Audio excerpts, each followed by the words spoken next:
अमरीकी रियासत new Mexico के पहाड़ी इलाके रोएडोसो में सैलाब की तबाही के बाद सफाई सुथराई का काम शुरू हो गया।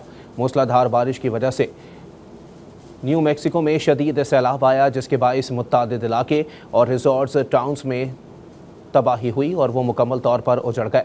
ज़बरदस्त सैलाबी रेले में अमलाक को शदीद नुकसान पहुंचा, घर पानी में बह गए। सैलाब से सबसे ज़्यादा मुतासिर रोएडोसो का इलाका हुआ, जहां सैलाब ने जानलेवा सूरत इख्तियार कर ली। सैलाब में कम अज़ कम 3 अफराद हलाक हुए, जबकि दर्जनों अफराद अपने घरों और गाड़ियों में फंस गए। सैलाब के साथ ही हंगामी इमदादी कारकुनों और रेस्क्यू टीमों ने कार्रवाइयाँ शुरू कर दी। रोएडोसो, अपर कैनोन और पराडेसे समेत मुख्तलिफ इलाकों से लोगों को महफूज मकामात पर मुंतकिल किया गया। सैलाब गुजर जाने के बाद इलाके में इमदादी कार्रवाइयों के साथ सफाई का अमल भी शुरू कर दिया गया। सेरा बेलांका फायर डिपार्टमेंट और मकामी एजेंसियां मलबे की सफाई और मकामी अफराद समेत सयाहों के तहफ़्फ़ुज़ के इंतजाम कर रही है। इलाका मकीन अपनी मदद आप के तहत भी सफाई के अमल में मसरूफ़ हैं, जबकि पुलिस का कहना है कि उसने 80 से ज़ायद रेस्क्यू ऑपरेशन किए।